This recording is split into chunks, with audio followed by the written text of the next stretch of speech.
His story of transformation is really remarkable, but he ended up becoming a FBI informant, and he ended up breaking up a bomb plot at the RNC convention, and 2 people went to jail for what they were planning on doing. So he's a true American hero. He is the founder of Citizen Patriot Response. He is a contributor to all things Breitbart and the Bigs. Please welcome Brandon Darby.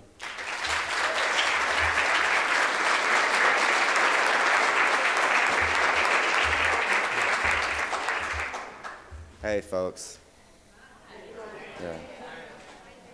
It makes me happy to look at your faces, you know, and it makes me happy to speak after James O'Keefe because I respect him a lot. I respect what he does, you know. And it makes me sad that Andrew Breitbart can't be here this time, you know.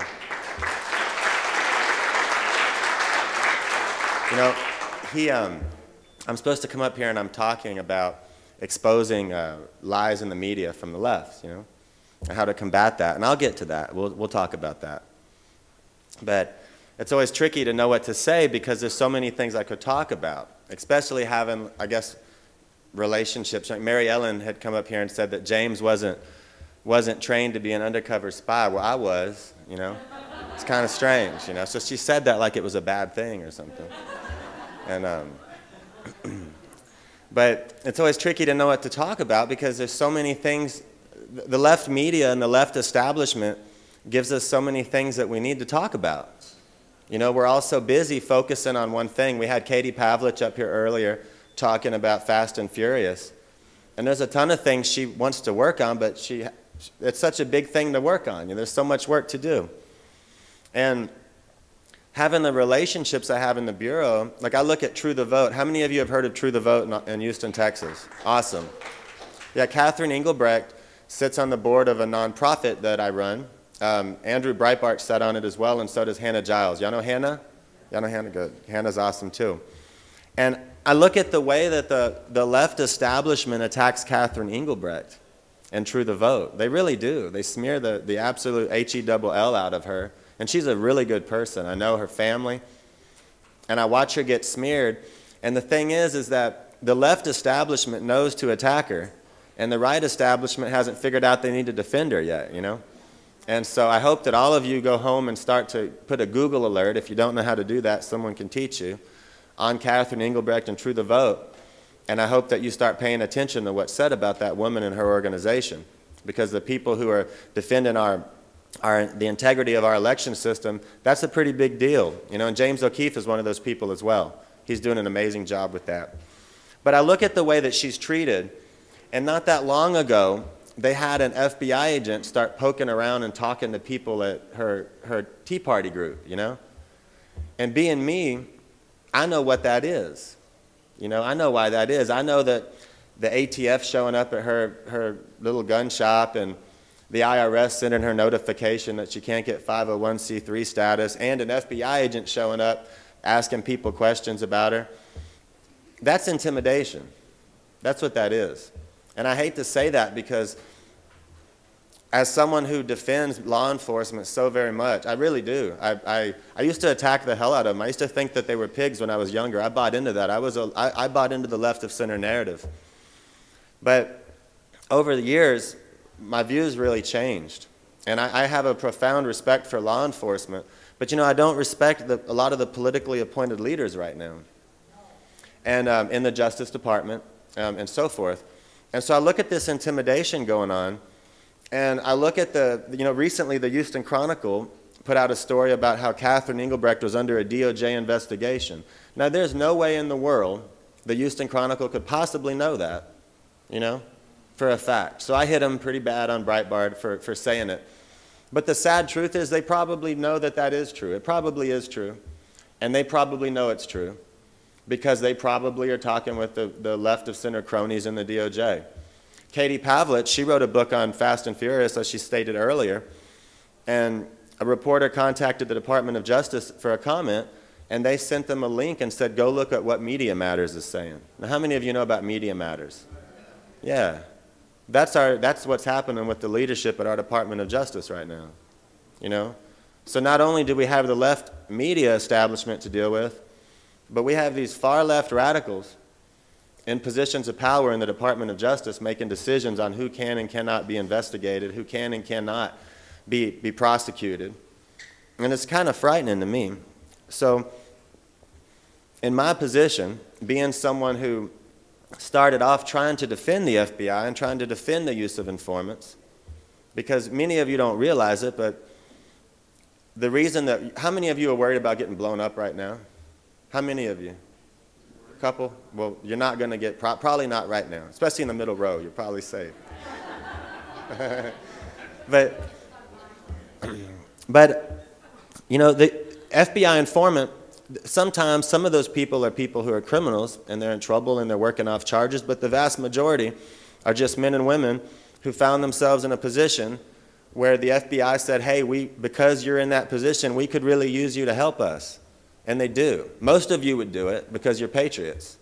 Most of you would help them if they asked you, if it was something crazy going on and someone was going to blow someone up. You know, but the left establishment attacks the use of informants and they attack law enforcement and they attack the FBI. And so the problem really is that we as a nation, we're just now beginning to stand up for ourselves. We're the conservatives in this country, the decent people who have a decent system of logic, who believe in private property and believe that if they work for something, they should keep it. That's not so extreme to me. But we're starting to stand up. And this left establishment made a boo-boo because what they did was they started to call all of you, they started to say you're all racist. Remember that? They still say it, but not like they did before Andrew got after them for it. And too many Americans at once realized just how full of it the left media was and the mainstream media was. And so right at that time, you had folks like James O'Keefe hitting the scene and Hannah Giles, and then you had Andrew Breitbart hitting the scene, and next thing you know, we're in a pretty good position of power. You know, we have so many thousands of people in this country who are willing to like investigate. We can call one thing out on Breitbart.com, and the next thing you know, thousands of citizens are digging into it, finding information, putting information out there. We're exposing the left. But let me remind you, how many of you prior to, you might now know about it, or to today you know about it, or maybe because Andrew talked about it, but how many of you knew in 2008 that there was a bomb plot at the Republican National Convention? Honestly, no one knew about it. No one knew about it. Now, how many of you think if there's a bomb plot at the 2012 Republican National Convention, how many of you think that everyone's going to know about it? Right. We're going to all know about it. If they so much as throw a firecracker at a law enforcement officer or at an elderly delegate, we're going to know about it. And that's because our movement is in a different place today than it was at that time. At that time, we believed that when someone said something crazy, whether it was the New York Times or whether it was a blogger, we believed that we should just ignore the crazies. Remember that? We were that mindset together as a group. We thought, oh, just ignore the crazy people. Just ignore the nutty things they say. Everyone reads it and knows that's crazy. But now we know that we have to call out the left. We have to call out the far left. We have to call out lies. We have to. Because they are doing everything they can to call out everything you say and that matters to you and to frame it as something bad. You know, if you're religious and you believe like what the Bible says about homosexuality, I personally don't care what anyone does or thinks or believes. I don't care. It just doesn't matter to me. It might to you. But that doesn't make you a bigot because you have religious beliefs. But they're calling you a bigot, you know. And if you think there's something wrong with a guy eating dogs, that doesn't make you a bigot. I have a problem with him eating dogs too and talking about it. Because it's one thing to eat a dog, right? But it's a whole nother thing to talk about eating the dog, you know? And then it's another thing altogether to have eaten dogs and talked about it and then go after some guy because he had his dog in a dog carrier on the roof of a car. I mean, come on. That's insanity, man. So I come to you, and I'll tell you a few things. The first thing that I hope everyone realizes is, do you remember a few weeks ago when Savage came out and he started this anti-bullying stuff? Remember the anti-bullying campaign? And then all of a sudden, within like 24 hours, every left establishment outlet, like from Anderson Cooper on, was like, what were they talking about? Bullying, right? And then it just so happened a week and a half or two later, Romney was a bully, right? Now, everyone in this room knows that that was a coordinated attack, right? Everyone realizes it. Because some people I talk to are like, wow, I didn't think of that. And I'm like, that's how they work. That's how we don't work, though. That's the problem with us as a movement. It's like if I write something on Breitbart, like, it depends on the nature of it, but usually we don't organize like the left organizes. I was an organizer for the left. I was a fairly prominent one. And through a, you know, I would say God. Some people say don't talk, whatever. It doesn't matter what you think. That's what I say. But I went through this series of events in my life, and it led me to have this really profound and deep appreciation for our Constitution and for the stability that our Constitution offers, you know, and for the people who died and what people have given to make sure that we have this stability that we have, that we don't have in most places in the world. And so this far left revolution that I had once believed in, which sounds crazy to you, but it's not crazy for most of the left, because even the most moderate leftists, they glorify and they deify their Che-like figures. That's what they do. Andrew Breitbart used to call them, what do you call them? Not Merlot, but Chardonnay revolutionaries, you know?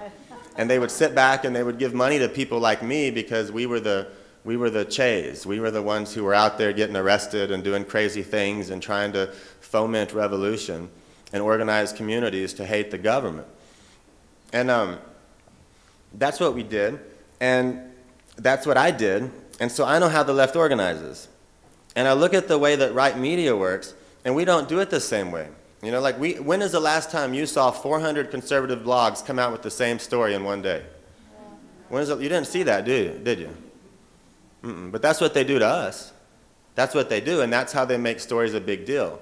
What we have to do, and this, most people won't talk about this because it's not, I don't know, Andrew used to get on me and he'd say, don't critique Fox. It's not your place. That's my place, not your place. You know, like you need to just get your story out there. And I say, Andrew, I have a really hard time with that because I'm still watching Fox News call Fast and Furious a botched scandal with a couple of hundred guns. And I'm like, no, there were 2,500 guns. You know, it wasn't botched. They did it on purpose. But I'm still watching this stuff. And so as a conservative activist and person in media, what we have to do is we break something. You know, I'm just in a lucky position that I can just put it on Breitbart usually, but a lot of folks can't just put it on Breitbart. You have to put it on your blog, and then you hope that Breitbart or some other, or Daily Caller picks it up, right? And then the Daily Caller picks it up, and then you hope that Fox News picks it up. And if Fox News picks it up, you feel very successful because millions of people get to see it all at once. And then you feel great. Well, on the left, it doesn't work that way. They all communicate, right? They have this sense of communication. And where we pursue truth like scientists would, how many of you, if I could take 3 facts and then concoct this whole web of stories around it, how many of you would respect me if I put out a story like that? You wouldn't. You'd say, that doesn't, you've made all these jumps in logic. It's not reasonable. There's no evidence for what you're saying. You wouldn't respect me. But if this was a room full of leftists, you would.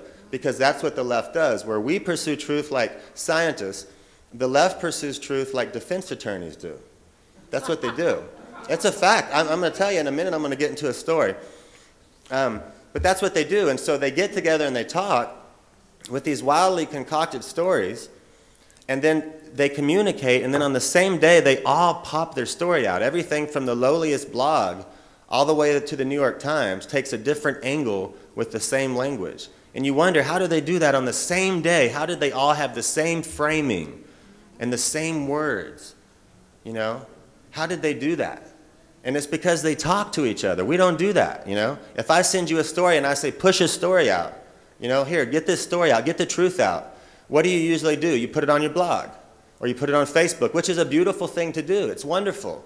But that's not going to work. That's not going to cut it completely. Because what we have to do is I have to call my friends and say, look, call every editor you know and ask them to put this up tomorrow when it comes out. And then I need you to not only do that, but I need you to ask them to call every editor they know.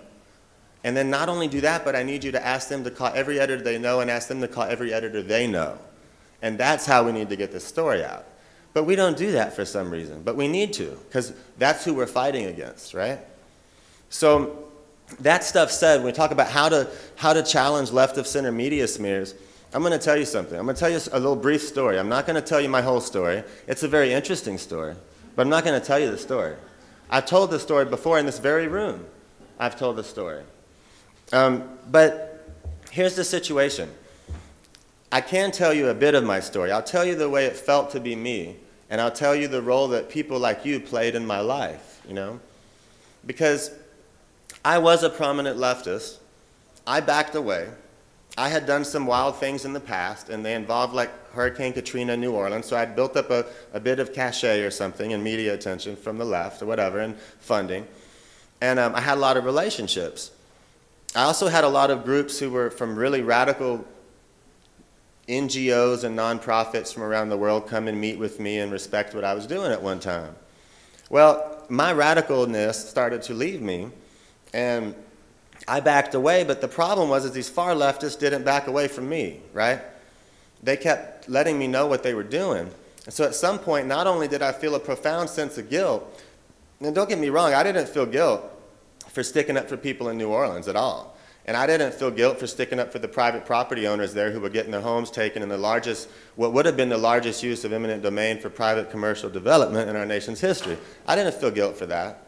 I didn't feel guilt for helping people who were hungry, but I did feel guilt about running my mouth and about being so un-American and anti-American in the things I said. And I felt guilt that for so many years of my life, I bought into that false narrative that if you want to help people, you're a leftist, and if you want to help rich white people get richer and screw poor people, then you're a right-winger and you vote Republican. I bought into that dominant narrative in our society, and I felt badly for it.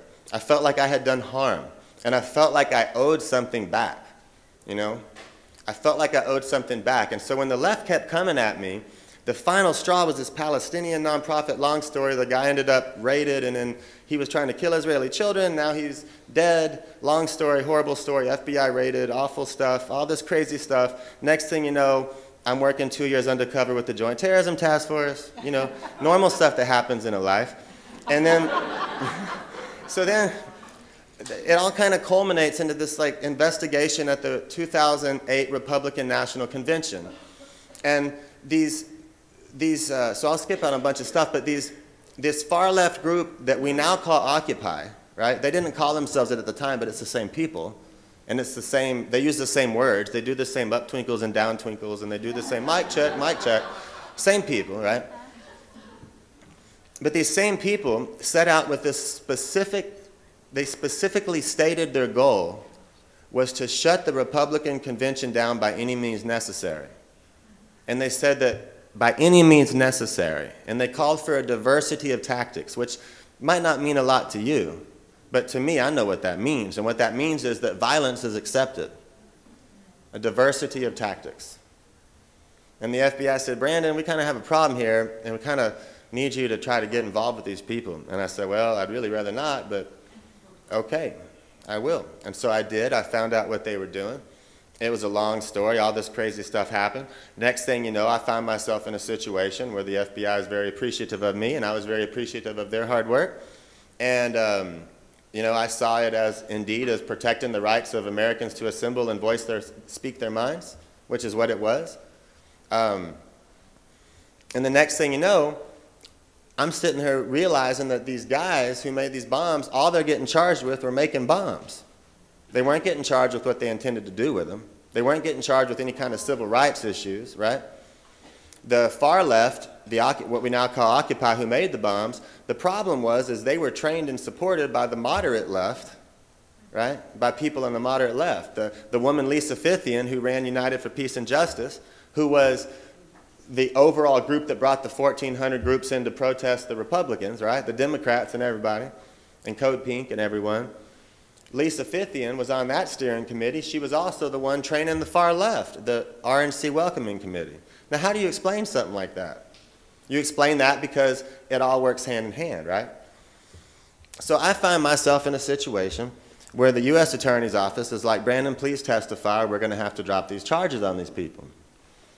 And I also found myself in a situation where the FBI said, please do not testify because we need you to keep doing this, this, and that, and we have all these other investigations.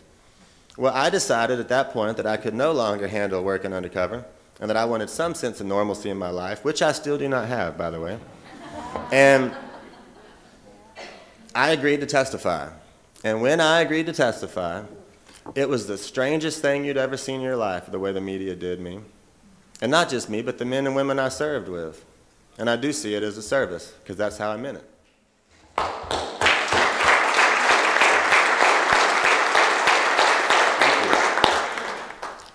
But I had been in the media a lot, and there had never been anything bad written about me. You know, I had worked with others, and not just alone like I'm some savior, but we did a lot of good work in New Orleans. We had started 3 women's shelters in the city of New Orleans. We were the first shelter for battered women and for abused women, safe place in the aftermath of Hurricane Katrina, in a city that still had several 100,000 people. You know, ultimately I ended up starting 2 more with the chief of police at that time, John Bryson. I was proud of the work I had done and participated in. And nothing bad was written about me. But did you know that when the first story about me having worked with the FBI came out, you'd think that it would say something like, whoa, far left spawns bomb plot to kill Republicans simply because they don't like what they have to say. Wouldn't that sound about right? That's not what they said, though. You know what they said? Peace activists feel betrayed by their government. And I said, uh-oh, I'm in for a pickle. I'm in trouble here, right? And at this time, I didn't know Andrew Breitbart, and I didn't know any of you. So I was just kind of sitting there alone. And then all of a sudden, This American Life and NPR got on me. And all the far left blogs got on me, and then all the local media got on me, and then all Texas Monthly got on me, and then next thing you know, I was a womanizing, evil, gun-toting, violent person who volunteered for a little bit in Katrina just to meet women and take advantage of them. I mean, just horrible stuff. And I had to sit there, and it reminded me, all of a sudden I began to realize that I had an issue with the left establishment, you know? Because it reminded me of like what Stalin did and what Lenin did with Trotsky. You know, you ever heard about Trotsky and they could just they could reinvent history and erase someone's photo out and stuff? So all of a sudden I'm this evil person, and it's all in an effort to do what? To frame the FBI and law enforcement as pigs. Any violence that the far left does is because of the police, because of the capitalism and the establishment, not because the far left spawns violence, which it has historically done. I mean, we could start talking about 20, 30 million murders over the course of time, right? But I'm not going to go there. I'm just going to hold them accountable for what they did in the U.S., right? Okay. So I was ruined. I was hit. I was ruined. I felt destroyed. I'm going to testify. This guy, one of the bomb makers, says, all of a sudden, they did the same thing that I saw recently in this case with Trayvon Martin, which I'm not going to get into that, but I'm going to tell you what I saw, which is an indicator of deception. They put these pictures of me on the news that looked pretty rough, right? Me undercover, as though that was me. And then the pictures of the guys I was putting in prison, they were little kids. And 20-something-year-old Brad became Bradley, you know? And then David became Davy. And these innocent little pictures. And I'm like, why don't you use the arrest photos from now? Like, why are you using these childlike pictures of these people? This isn't right. And so then all of a sudden the framing was this older provocateur put these kids in prison to justify the FBI's counterterrorism budget. And I said, uh-oh, I'm in trouble now. So then the National Lawyers Guild got on me. I mean, it's just the whole left establishment did. And I said, well, this is a problem. What am I going to do? So I just kept fighting back. I couldn't talk for the first few months. That would have been a good time for conservatives to take that fight up. But at the time, y'all were still in this mindset that, like, you just ignored crazy people, you know, and crazy lies. You're like, everybody knows that those guys are guilty of this. Don't pay attention. Well, that wasn't a good thing to do, but it's okay because we've moved on past that, you know. But so eventually what happened is this guy, we get a hung jury. The first narrative was that I made the bombs. I and the FBI made the bombs to plant on these innocent kids to justify our counterterrorism budget in the absence of any real terrorism, which is not true. Let me tell you something. The FBI stops a lot of terroristic stuff that you don't hear about. I know that for a fact. And you should be thankful because you're not afraid to get blown up right now, and that's why. That's a big part of why. The fact that you can carry pistols probably helps too, you know. But, right? So check this out. So the first narrative was that I and the FBI made the bombs. The left media picked up on that and they ran with it. They didn't say it, but they insinuated it because that's what the defense team was saying, right? And it was horrible. And I told the U.S. attorneys, I said, please, let some information out so they know that that's not true, because this is horrible. My mother's having to deal with this. I'm getting attacked. They're saying these horrible things. I can't defend myself because I'm supposed to testify. We're following the rules. They're not following the rules, you know? At this point, the ACLU was involved. I mean, it was just a horrible mess, right? So they let some information out, and the truth comes out, and it turns out I didn't make no bombs. And I went to bed that night, and I thought, oh, my goodness, man. I'm vindicated. And I woke up the next morning, and they just had a completely different narrative and acted like they hadn't been wrong in the first place, and never mentioned that the guy had lied in the first place, or that the media had been wrong in the first place. And then it was that they made the bombs under our control. They were Manchurian occupiers or something, right? So they let a little information out. The media took up that whole narrative. They let a little information out. Turns out it wasn't true, and I went to bed that night, and you know what I was dumb enough to do? I thought, I'm vindicated. And do you know, I woke up the next morning, and the story had changed to where I gave them the idea to make the bombs. And I said, oh my gosh. So we go to trial, hung jury, yada, yada, yada. At this point, I could get way off into, at this point, we're in the Holder's Department of Justice. I could talk about the fact that I feel like they intentionally sabotaged our trial. We ended up winning anyways, regardless of them, because the men and women of the FBI who serve are much bigger than the political appointees who have I think, no dignity. And so check this out. I could get into that. I could get into the fact that they accidentally released 70 pages of 70 separate investigations I was a part of in Discovery, and then said, oops, sorry. And I said, oh, that's nice, man. I appreciate that, and I'm sure all those people that I helped investigate don't want to kill me now, you know? And some of them do, and that's okay. They say they're going to. I don't think they're really going to. I hope they don't. My mom hopes they don't. My little girl hopes they don't, you know? But here's the deal. So we go to another trial, get all the evidence worked out, even though I'm not even going to get into the Department of Justice at this point. And the guy finally admits that he was wrong, he made the bombs, and he lied, right? And I thought, wow, that's great, I'm vindicated. He goes off to prison, gets 2 additional years for lying and concocting all the stories. And I think it's over, right? Everything's good, I'm vindicated, I'm sleeping okay, and everything's all right. The media backs off me for a little bit. And do you know that at that point, George Soros decided to work with PBS, that's taxpayers like you know, and like Big Bird. Basically, it was like George Soros and Big Bird attacked me. And check this out. They make this documentary called Better This World, and the whole narrative of the film, guess what the narrative is? It's the 4th complete separate narrative, right? Or actually 5th. It's the, let's see, we made the bombs, we controlled them to make the bombs, we gave them the idea to make the bombs, now they made the bombs, and now it was that the FBI's choice to use me as an informant was not a good idea because my performance of hypermasculinity made it inevitable that young men around me would want to make bombs to kill cops and Republicans. You know?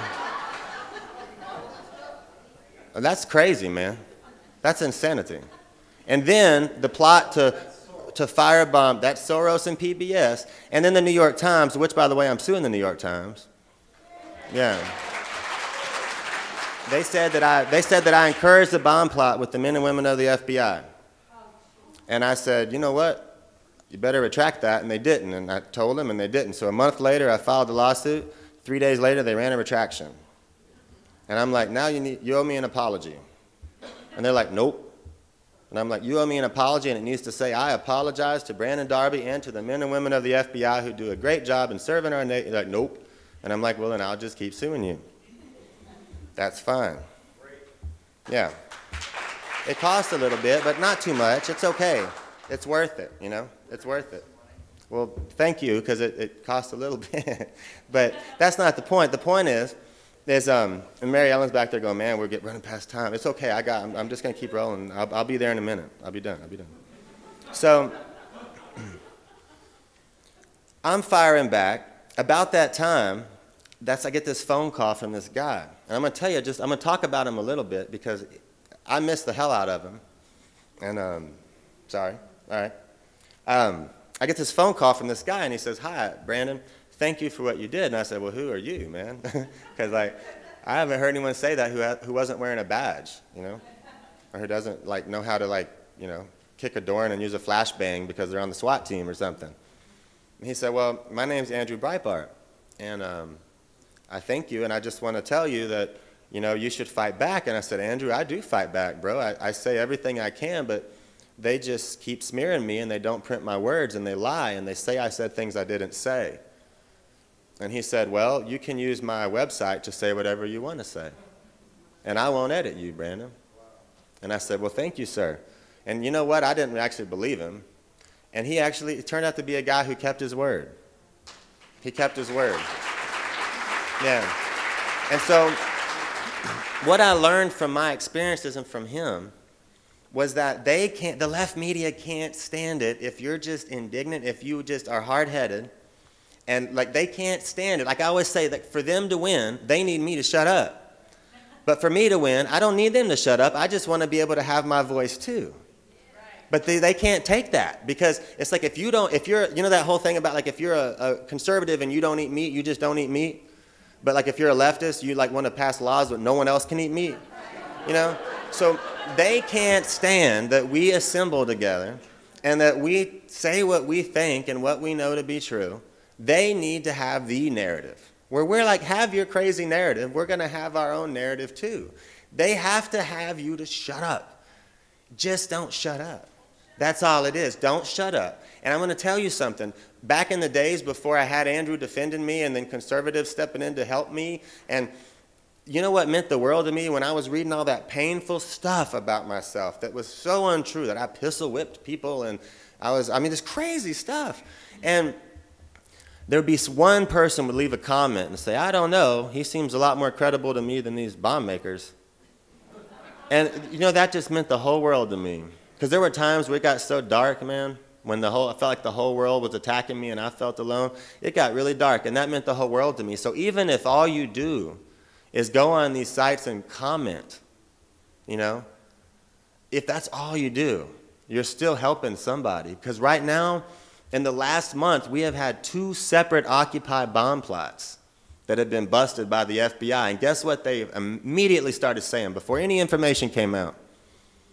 FBI snitch provocateurs, you know, and they're attacking the informants. And I know what those informants are going through, you know. And I will be damned, excuse my language, if I'm going to sit back and have some young FBI informant who served his country, like, get smeared by the left establishment, and have the men and women I worked so hard with get attacked and get smeared by this left media establishment. Because I'm going to tell you something. They're getting smeared from the top right now, right? If you think Eric Holder likes the FBI, something's wrong, because he doesn't. You know, there's a radical group of people in charge of our nation right now, a very far left radical group of people. I'm not advocating who they vote for, don't worry. I'm just saying they're a far left group of people. And they don't like the men and women who serve. And a lot of the decent men and women who serve, you know what they're doing right now?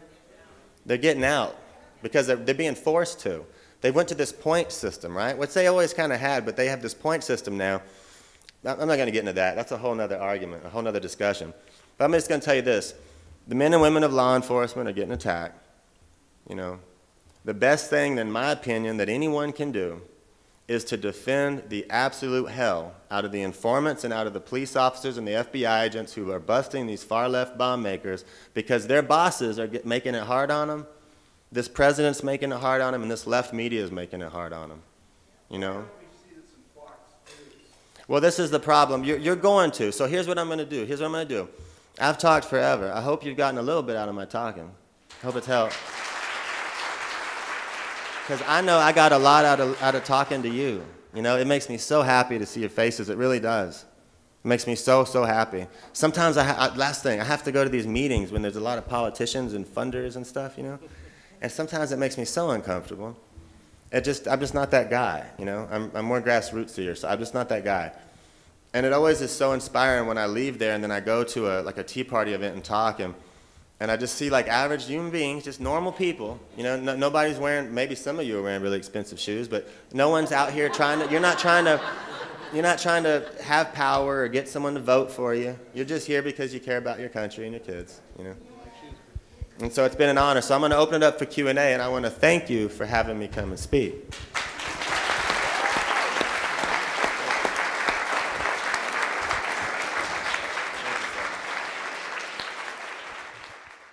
Mr. Darby, why is this critical information for 315 million Americans 6 months before the election? Why is this information, since we depend on these top law enforcements against terrorists and others, why is this information not put on any part of our major media? Well, I would say that the biggest reason it's not on any part of our major media is because the left defends their own. When we have a crazy on the right, and don't lie, we know we do get some crazies on the right? But they're usually lone wolves. They're not like groups because we as a group are not crazy, you know? And so when somebody does something crazy, we push them away. But on the left, when someone does something crazy, they defend the person. Like, well, he had a childhood that was, you know, and it's like, oh my, well, he's a kid. Why he tried to make a bomb to kill a cop. The cops are abusive anyway, you know? So here's the deal. When it comes to the left establishment, of course, they're not going to get into it. When it comes to Fox News, I've been asking myself that for a long time. And what I do know is this, is I know that Andrew did very well to get our movement to pay attention to the crazies on the left. And I know that Fox has been doing a better job at doing that. I also know that when Steve Bannon came aboard, and Steve Bannon and Dave Bosse, you have Citizens United, you know, making a film, hiring Steve Bannon and Andrew Breitbart and myself to participate in exposing the far left. It's called Occupy Unmasked. That's going to be on Fox. Fox is helping with that. You know, I believe so. I'm not sure, but I'm pretty sure Fox is going to put that stuff up. And it's going to expose the far left for what they are. And it's going to talk about these bomb plots. It's going to talk about not only the far left and the bomb plots, but it's going to talk about the attack that law enforcement is under. And it's going to talk about the support that they get from the mainstream left, like Nancy Pelosi and Barack Obama.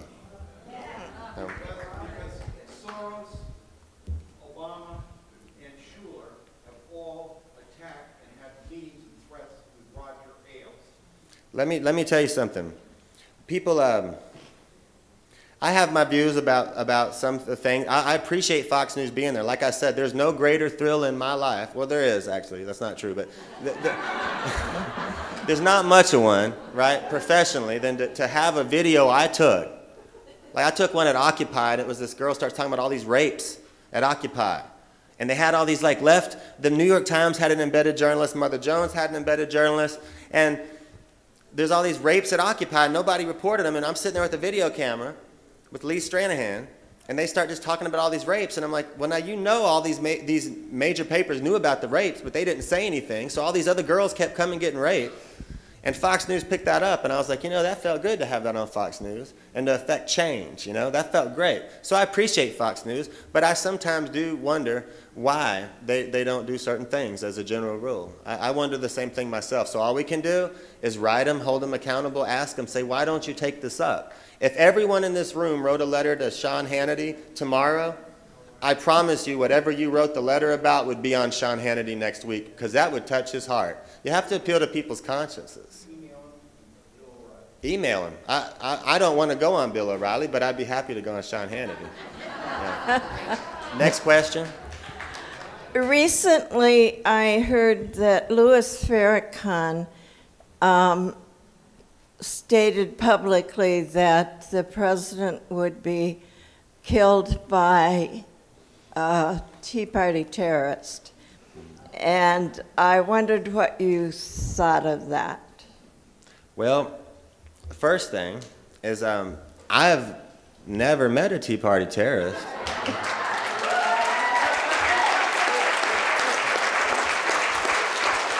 But I can assure you, if I did, I'd treat them the same way I treat a far-left terrorist. Yeah. Thank you. Time for one more question. Go ahead. Have you watched the documentary Rumors of War 3? No, ma'am, I have not. Well, you need to. That would tell you a lot. I promise you I will. Be sure everybody should see that documentary. It would tell you what they're up to. So, very important. Hey guys, thank you for having me here.